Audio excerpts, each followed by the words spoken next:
Hello, welcome back to Armchair Armoury. Before I begin with the preview for the Sheffield United game, I just want to say rest in peace to both the Duke of Edinburgh, Prince Philip, and the rapper DMX. Particularly with DMX, he was and still is one of my favourite rappers of all time. Yeah, in fact, when I had a budding rap career in my teens, I was part of a duo with my friend called Faces of Death, and my rapping style was kind of mimicked after DMX. I don't think you can find it, so those of you that watch this, you probably won't be able to find it.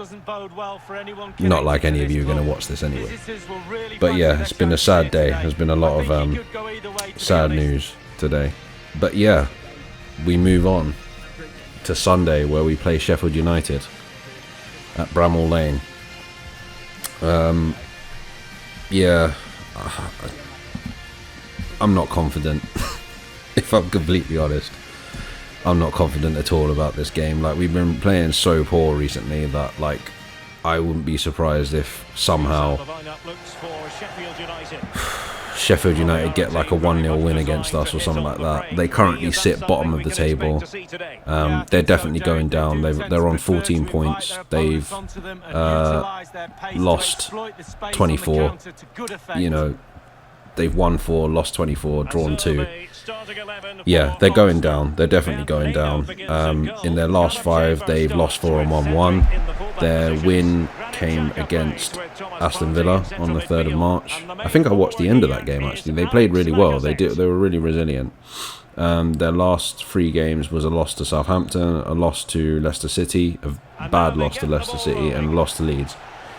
So they're not in great form, and they probably haven't been for the majority of the season. It's a game we should be winning, but we've been playing so poor recently. I mean, the frankly pathetic performance against Liverpool and the kind of lackluster, devoid of ideas, sort of, you know, wasted chances, typical performance that we've been having all season against Slavia Prague. I wouldn't be surprised if we lose this game 1-0. And things hang in the balance. I mean, with the league games, it doesn't really matter too much. Like, we're not gonna finish in the European places now. 5 games to go after this game, with Chelsea away in that period of time. Yep, we're not going to do that, especially the way that we're playing at the moment. And you know, like I said after the Slavia Prague game, I think if we lose this game or don't win it, and then we go out to Slavia Prague next Thursday, I think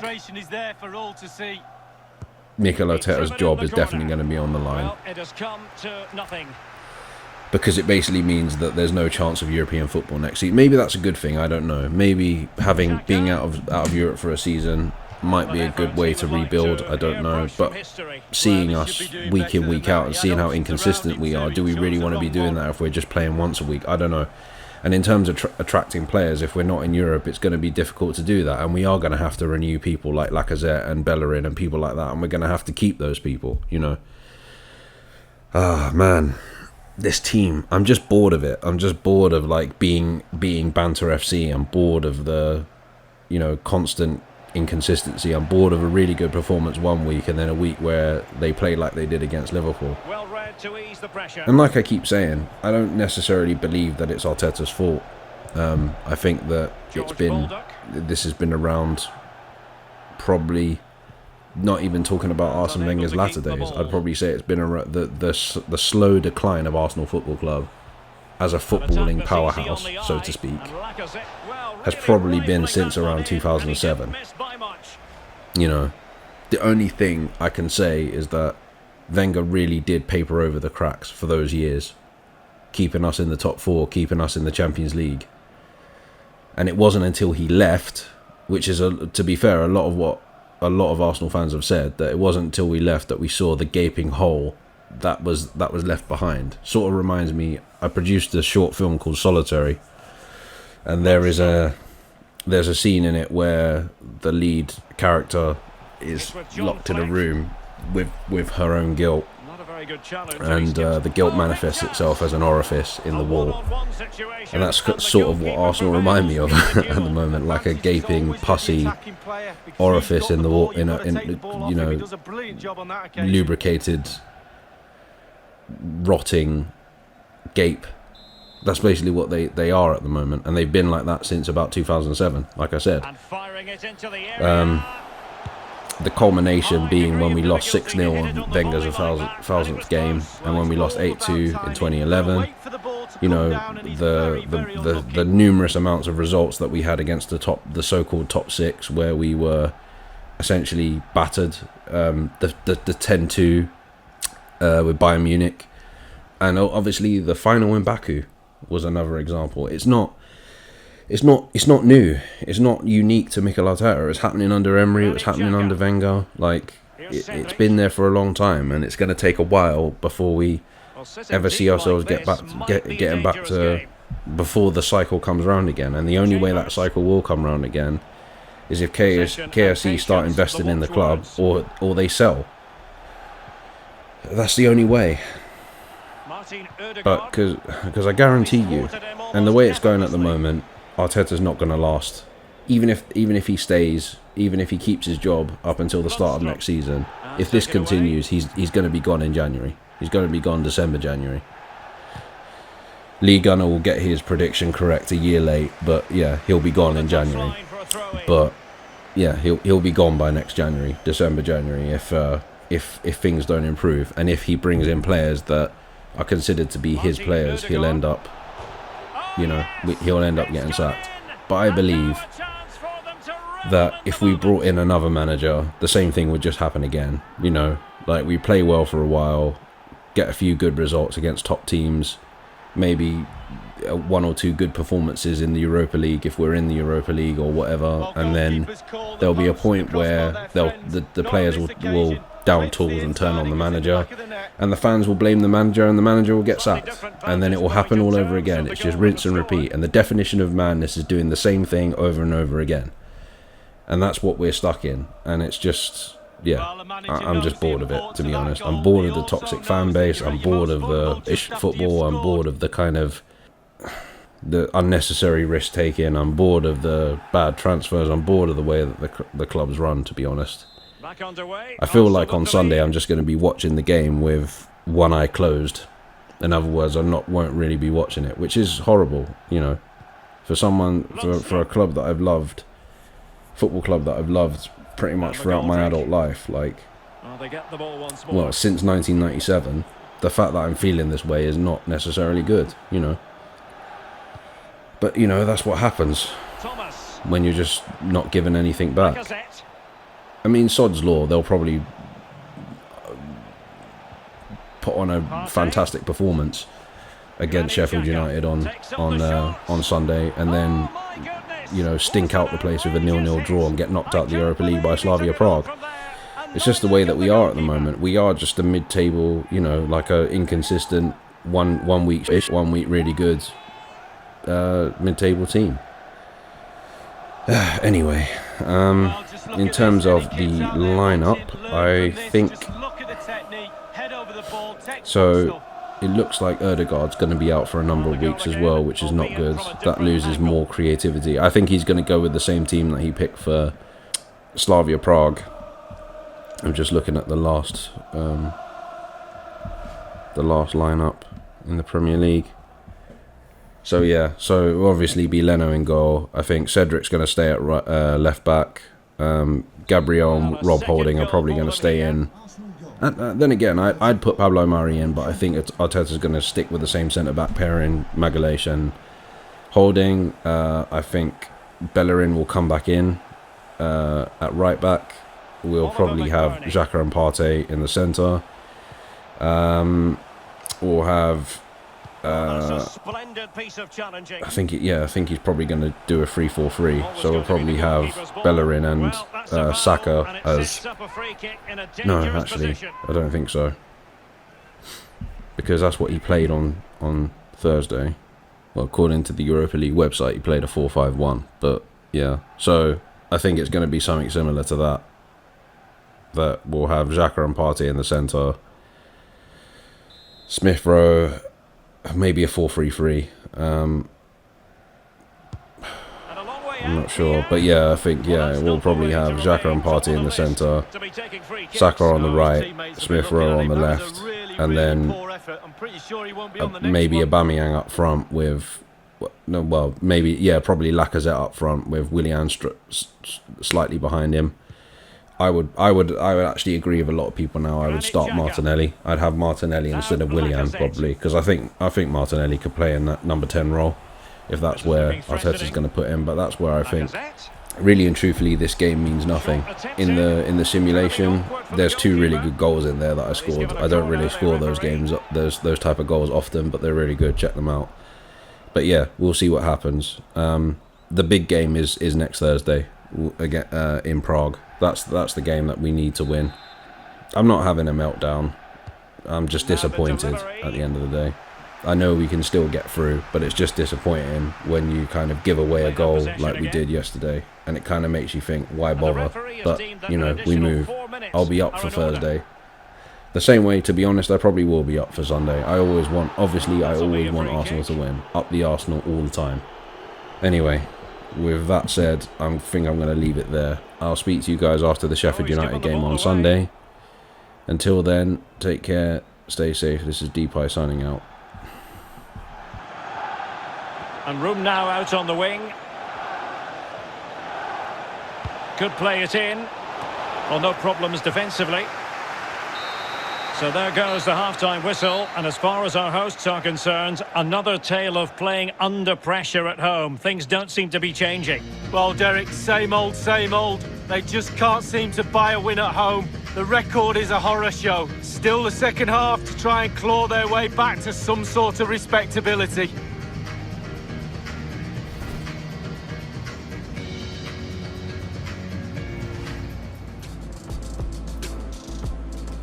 And now they get the ball rolling. Granit Xhaka. Lacazette!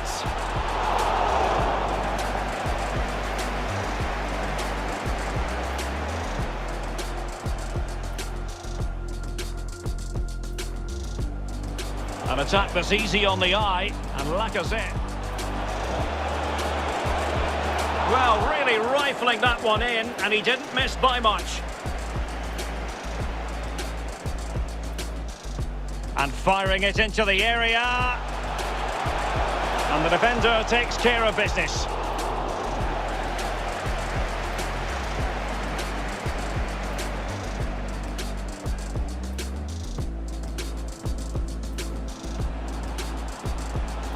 Martin Ødegaard.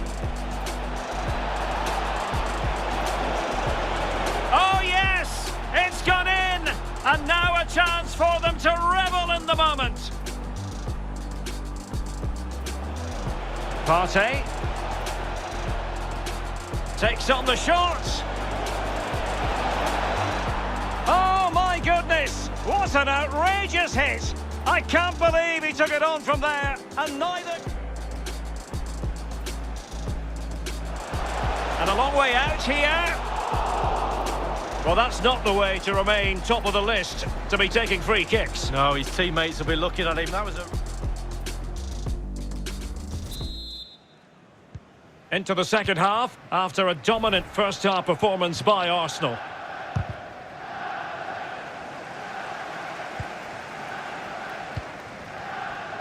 Norwood. Useful-looking position, you've got to say. Well, it was a foul, but good use of advantage. Opportunity it is. Well, they can say a big thank you to the goalkeeper. That was inspirational. Well, that's as good as a goal at the other end. Brilliant save from the keeper.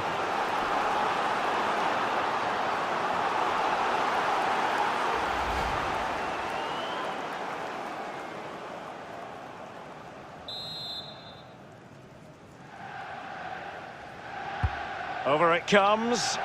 Well, it all counts for naught. And the counter-attack is on. Options available. Can they keep it going? Well, so many possibilities, but it didn't happen for them.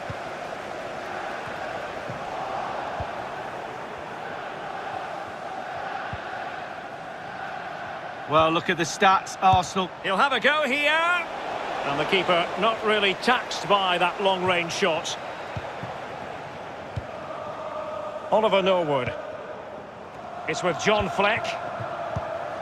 Well, he played that one really well. Well, they couldn't make anything of that cross with the ball in a decent enough position. And it's gone behind for the corner.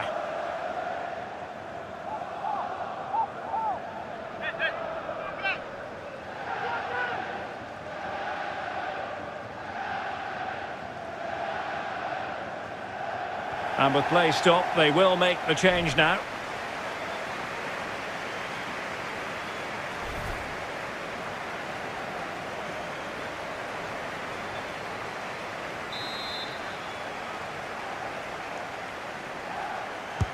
And firing it into the area.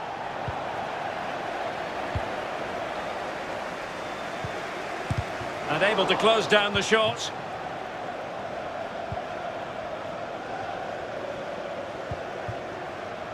Bukayo Saka. Into the advanced position.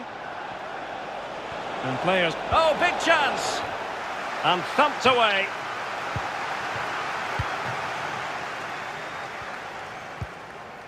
Brian. Lundstrom. Sharp.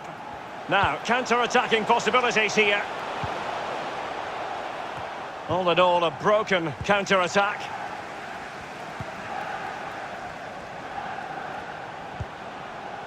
Bukayo Saka. I must say, this looks promising. And Lacazette. Very comfortable when in possession. It looked as though he almost forced the shot that time. Well, it's okay shooting from there, but you have to test the keeper.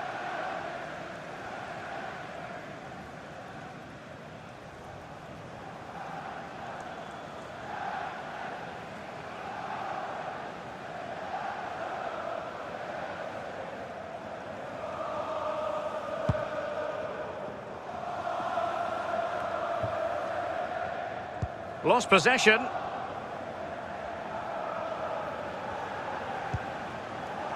Martin Ødegaard. Shot attempted. Well, as he hit that one, it looked as though it had a chance.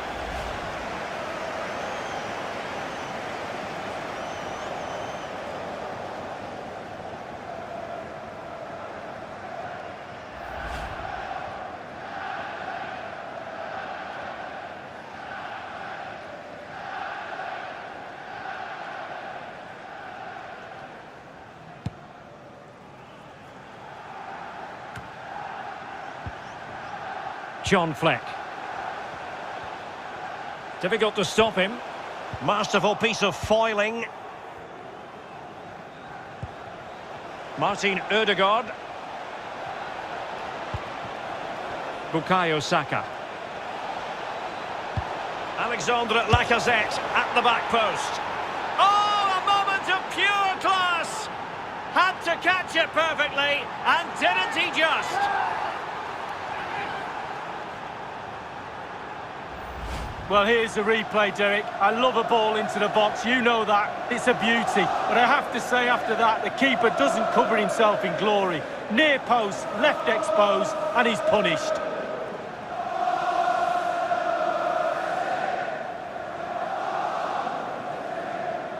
Well, there's nothing better for a manager when a plan comes together. Total satisfaction.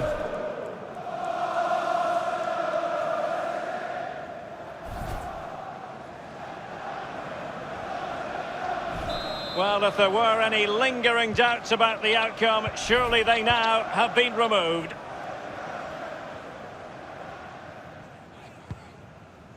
Sharp. 15 minutes remaining.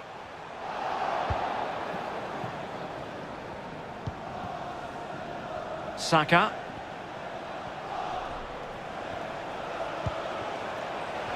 It does appear to be opening up on the flank for Arsenal here. And you need your defender to take charge.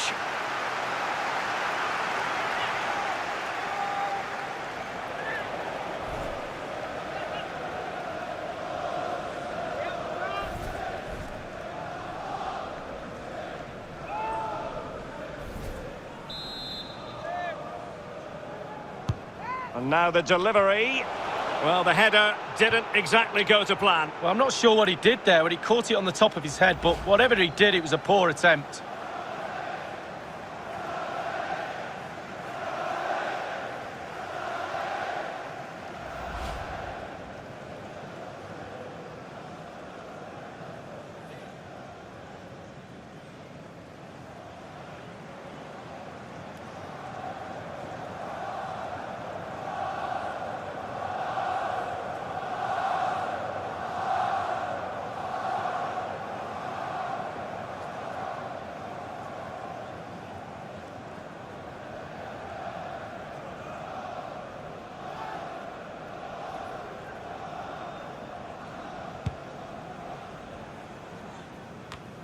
Just 10 minutes to go.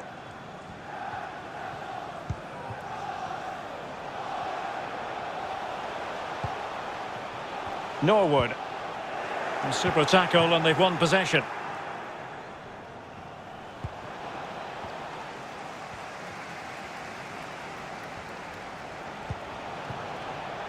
Norwood. Lundstrom. Splendid defending, and it needed to be. This looks threatening, and he's through. Can he find the net? The crossbar got in the way. Well, I still can't believe that didn't go in. He was so unlucky not to score there, Derek. Cracking effort. Jagielka. Lundstrom are getting the ball forward.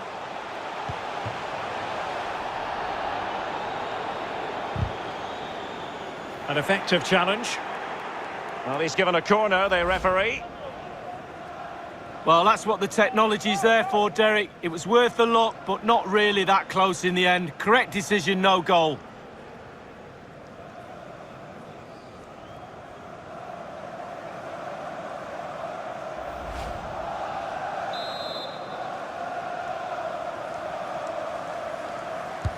And over comes the corner.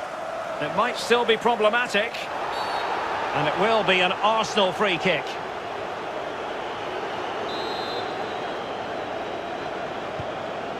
Xhaka.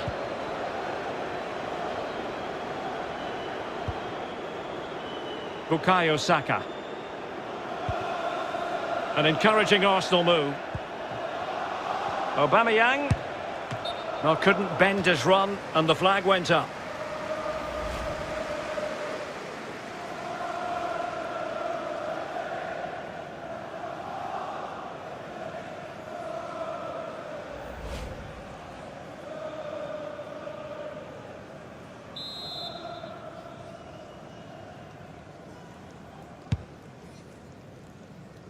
Sharp. And now the full-time whistle. Another disappointing day for the home fans. Their abysmal record continues, Lee. Well, letting a bag full of goals in is never a good idea, but doing it at home makes it even worse. The fans must be really disappointed by the team's efforts. They just can't win a game here. Really poor.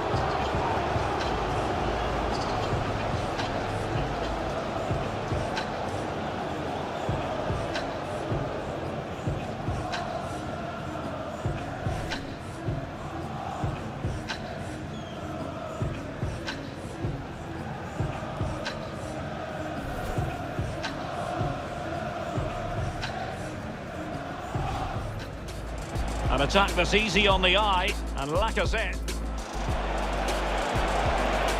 Well, really rifling that one in, and he didn't miss by much.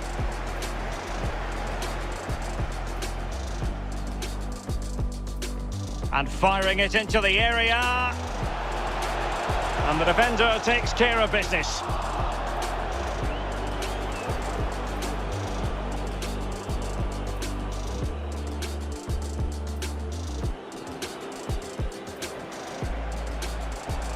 Martin Ødegaard. Oh yes! It's gone in! And now a chance for them to revel in the moment. Partey takes on the shot. Oh my goodness! What an outrageous hit! I can't believe he took it on from there, and neither... And a long way out here. Well, that's not the way to remain top of the list, to be taking free kicks. No, his teammates will be looking at him. That was... Well, it was a foul, but good use of advantage by the referee. Well, they can say a big thank you to the goalkeeper. That was inspirational. Well, that's as good as a goal at the other end. Shot attempted.